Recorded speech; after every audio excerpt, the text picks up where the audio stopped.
To discuss southern Kurdistan policies towards Rojava, the analyst on Kurdish affairs, Jan Ezidxelo, will join us now live from southern Kurdistan, the city of Slemaniye.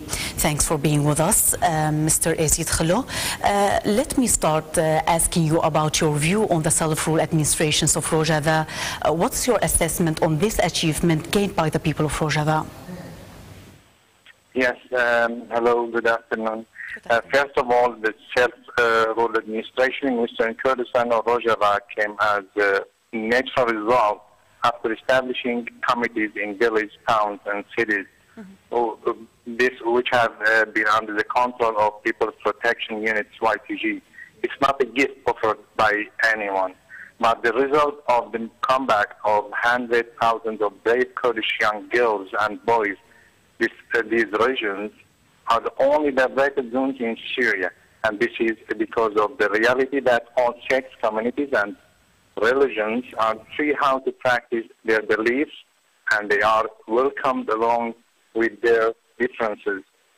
Obviously, this is not possible in any other regions all over Syria.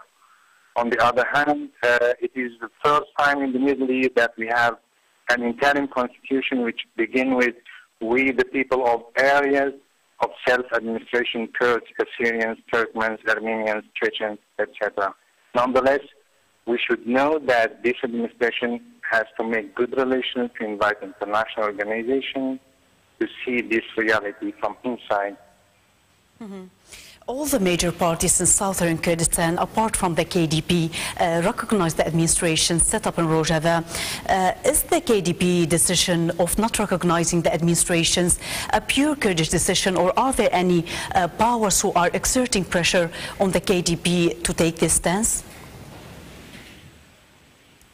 Now, well, the situation in South Kurdistan or KRG is evident. We are waiting for new government since 5 months. We have the problem of budget.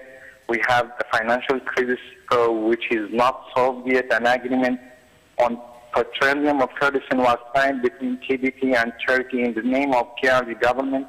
KDP became the party in the agreement, and it caused more complicated situation.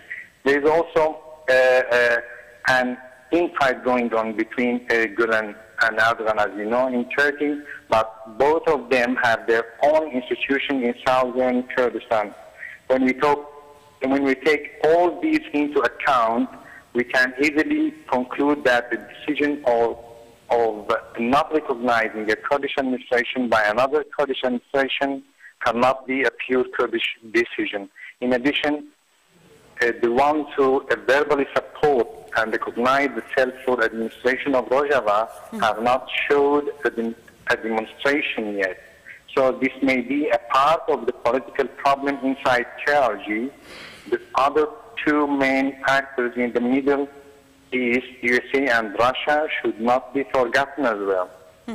Their decisions are also important for KRG, so I can say this is the result of the two strategies of two main powers in the world. In general, to what extent can we say that the political decision in southern Kurdistan is independent nowadays? Now, the political decision cannot be independent in this situation, especially, as I mentioned before, when we talk about the two main strategies in Middle East and so in southern Kurdistan. If we mention a political decision, we may give the example of the Kurdish regions which are still under the control of Baghdad, and the Arabization policy or politics which is still going on in many Kurdish districts there. Now, we can ask, could these parties do anything for their people there? Now, PUK leaders signed two agreements to save the unity of their party in Tehran, and the KDP leaders declare that they will not recognize the self-rule administration of Rojava from Istanbul. This is clear whether the decision is independent or not. At the same time, the Syrian Kurdish National Council couldn't issue a communique about the self-rule in Rojava only after the meeting with Mr. Barzani in Hawler. So I think Kurds first should unite, support, and respect the decisions of each other. Then we can talk about an independent political decision. Let's move on to Turkey. Turkey is definitely not happy with another Kurdish region on its border. What could we expect from Turkey in the future as a response to these administrations? Turkey cannot be happy with any Kurdish administration. There are a number of manners about this issue. The Kurdish state have always tried, or the Turkish state have always tried to control the situation and decrease the influence on Kurds in northern Kurdistan and Turkey. Despite the fact that KRG has a border of 10 kilometers with Turkey and cannot decide without Turkey, they still have an influence on Kurds there. Now we have a region with a border of hundreds of kilometers with Turkey. These cantons have natural extension with northern Kurdistan cities like Mardin, Ruha, Urfa, Antep, and Hatay. Turkey knows that Rojava cantons will influence these cities and all Kurds inside Turkey. Here I especially want to emphasize Afrin region, where I am coming from. Most of our relatives in Antep and Hatay provinces identify themselves as Turks. And this is the result of assimilation politics of Turkey. But this will not last long under the new circumstances. The relations and establishing ties will eliminate the past policies.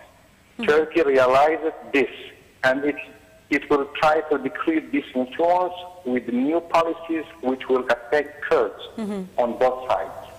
Kurds in Rojava are lobbying abroad in order to gain regional and international recognition. Till now, nothing has been achieved in this regard. Could there be a shift in these stances? Well, of course, there will be a shift. The situation of Syria is very complex. There is an international conflict about Syria, but the situation in Rojava is somehow different. Kurds should do more to explain the reality of the new administration in Rojava. They should find ways to influence the world public opinion and draw the attention to the reality of what is going on in Rojava. For example, those who represent the administration should be talented diplomats, educated people, and should know many languages, especially English. So they have to know how to deal with the world new policy in Syria and how to use the balance between the main two strategies approach to explain how the largest ethnic minority that has long been discriminated against by the regime and now by the jihadists and racists. At the end, the Kurdish leader is focusing during his visits to the importance of holding the Kurdish National Congress.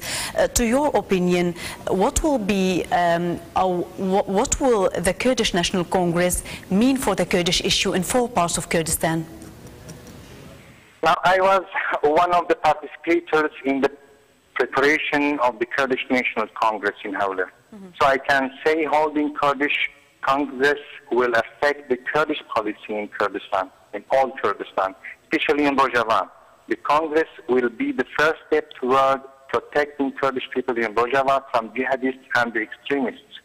After about a century, Kurds in the Middle East have another chance to live free on their own land. We know about the 1920s war policy against Kurds and the Kurdish mistakes. Now we have another chance, and I think the situation is more ready for the Kurds to gain their rights, and this will be possible only by uniting their efforts. Also, I can say the main problem in the talks about the Kurdish National Congress was the situation of Rojava, because everyone knows that this small region or small regions in Rojava are the key of all the problems in Syria and also in all Kurdistan. Therefore, many countries, and especially Turkey, has its own influence on the holding this Congress. The agreement about Rojava in the preparation for the Congress will shape the Kurdish policy in all Kurdistan, or part of Kurdistan. Jan Ezidxelo, analyst on Kurdish affairs. You've been with us from southern Kurdistan. Thank you very much for speaking to Ronahi.